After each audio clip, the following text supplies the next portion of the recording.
Ash almost caught a Jynx. Pokemon got cancelled again. Jynx looks absolutely scary. That's right, today let's take a look at one of Pokemon's banned episodes, Holiday Hi Jynx. This episode was one of the handful of Pokemon episodes to be pulled from rotation for very controversial reasons. Another such episode is The Legend of Dratini, which I made a video on and I had a like goal of 250 and you guys demolished it, so thank you. The reasons for this episode being pulled is due to the dark skin that they gave Jynx, and they just decided that it was a bit on the controversial side. And honestly, I can't blame them. We have characters like Mr. Popo looking like this, and yeah, honestly, it's just not a good look. It's not just banned in the West, as South Korea would also give this episode a ban hammer, so we got ourselves a doozy today. If you guys enjoyed these retro episode reviews, make sure to hit the video with a like and subscribe if you haven't already, as it truly helps out. I'll set the like goal for this video at 250 likes again, so if you want to see me cover another banned episode, make sure to hit the like button. But for now, let's set our presents under the Christmas tree and take a look at Holiday Hi Jynx. The episode begins with a narrator telling us that it's Christmas Eve, so there's another time reference in Pokemon. And hey, he also mentions that Jessie isn't a kid, which means we know she isn't, well, actually I don't know, but I know Iris can't say anything here. Jessie is fast asleep and wishing for Santa to come deliver presents, but she's naughty, she shouldn't be getting anything. When the window opens, it's just a trap as they've captured poor Santa and the title card plays. And hey, isn't it a bit early for the title? It's also pretty cute that Jessie's the one that's reading the title card for this episode. Holiday Hi Jynx! Turns out that they captured James Claus as they were testing the trap for the real Christmas trickster. We get a flashback to 10 years ago when Jessie was a kid, so I guess that means she has to be at the very minimum 16, I guess. She was waiting for Santa when Jynx just slams down through the chimney. Jynx takes Jessie's broken toy and just escapes, which causes Jessie to think that Jynx is in fact Santa. And fun fact, Jynx is also voiced by Rachel Lillis, who is fantastic all throughout this episode as Jynx, Misty, and Jessie.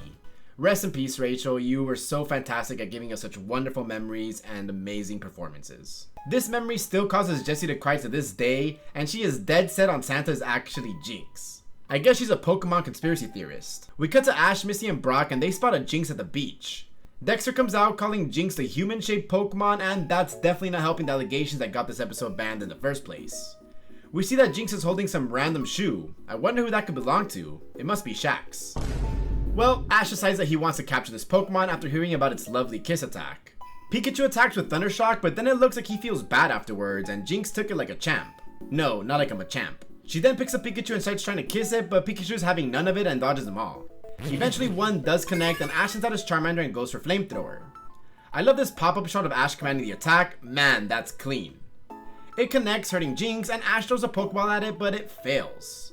Jynx blushes and then hands over the boot to Misty, who deduces that the boot must belong to Santa Claus. She's not big-brained or anything, Santa just has his own face in his shoes. You know, a very reasonable thing to do. Brock figures out that Jynx got separated from Santa, and she tries to reward him very generously. Jynx latches its hair onto everyone and then psychically projects its memories onto everyone's mind. They learn that she drifted away from the North Pole, and after Ash says that he'll take her back, she tries to reward him generously. Meanwhile, Team Rocket is spying on them, and Jessie says that Santa Claus must be conning them too, and I just love how petty Jessie is against Jynx so far. They send out their water Pokemon to help drag them to the North Pole on this piece of driftwood, and well, Psyduck is there for moral support. At least this is one of the few times Starmie and Golding can do something useful. Eventually the Pokemon get tired from pulling so much, so Ash decides to take over, and in another showcase of how strong Ash is, he pulls so much weight while being able to swim at a considerable distance. Suddenly Ash hears the voice of a woman, but when he turns around, Missy says that no one said anything. Weird. Ash decides to keep on swimming, and he does again, lugging everyone with him, when he hears the voice once again. Afterwards, a wave comes and hits him, and he goes under the water, and the voice says, "Come with me," and a portal opens out of nowhere. It turns out to be a Lapras, who, fun fact, is making its TV debut in this episode, and it's using telepathy to speak to Ash directly. Ash starts drowning, but gets saved by Lapras. He starts surfing on the Lapras, and Missy takes out Ash's Pokédex to scan it. Dexter says that Lapras is able to understand human speech, but last I checked, all Pokemon can do that. Lapras says that it's been watching Ash for a long time now, and Missy and Brock can also hear the Pokemon now. Lapras was just making sure that the squad are good people, and by seeing them go all the way out to bring Jynx back, it knows that they are. As a thanks for their hard work, Lapras promises to take them to Santa's workshop. Jynx gets overjoyed and tries to thank Brock once again, very generously. Meanwhile, Team Rocket is in pursuit in their chunky Gyarados submarine. James knows exactly how I feel if there isn't any Subway Surfers on my YouTube short screen. I can't concentrate! I feel you, bro. For some reason, Brock is fishing, Jynx is covering Misty with her hair, and Ash is enjoying the rain. Suddenly it gets really cold, so Jynx tries to warm up the gang. Finally, they can see Santa's island in the distance, but right on cue, Team Rocket shows up in front of them. They perform their motto, but they're still exhausted from pedaling and the cold gets to them, so they seem a bit off. Meowth decides to go undercover by going under a kotatsu, which is a Japanese table that has a heated underside and often used in the wintertime. They demand that they hand over Santa, but Ash is confused before Jessie tells them that Santa is standing there right next to him. They mock Jessie for her thinking that Jynx is Santa. Meowth then launches a missile, yes, a literal missile at them. While the net deploys, they just literally yank Jynx, and I don't know why, that got a really good chuckle out of me. Team Rocket has Jynx tied up with a rope and take a peek inside Santa's workshop and see a bunch of Santa. They then spot the real Santa, and this is when Jessie finally realizes that maybe Jynx isn't the real Santa after all. Santa is waiting for Lapras because if he doesn't get his boot back in time, his toes are gonna freeze. Poor Santa. Jessie presents the boot to Santa before telling him he's gonna be tied up this Christmas, which is a not too bad. Man, my humor is literally just because of Pokemon. All the Jynx look so fed up with Team Rocket as they demand them to load up the presents of the submarine.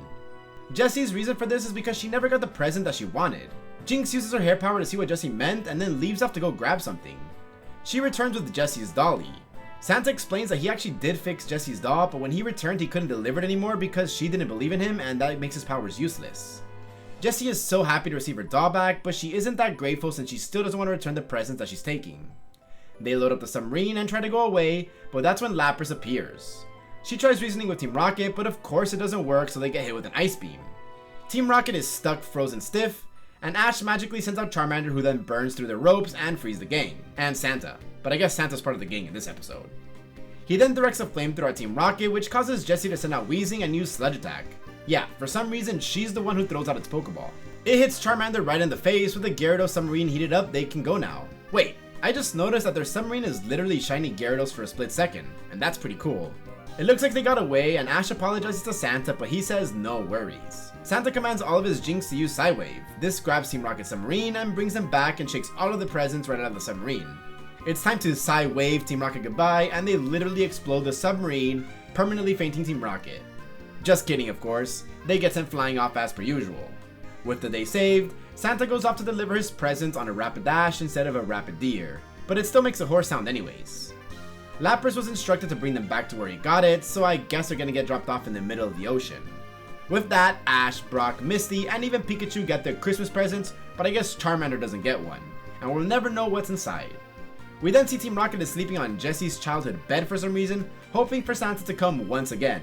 They hear the jingle bells in the distance, but unfortunately for them, it's Jynx. Jynx then blesses them with a sweet kiss goodnight and thanks them generously. This was a really fun episode to watch for the first time, and honestly it makes for a really excellent Christmas episode. It has just the right amount of puns, holiday spirit, and fun plot for a random episode. However, I can totally see why they decided to pull this from rotation, but it would have made for a yearly staple around the holidays if it wasn't pulled, that's for sure. I'll be giving this episode 8 Jynx sweet kisses out of 10.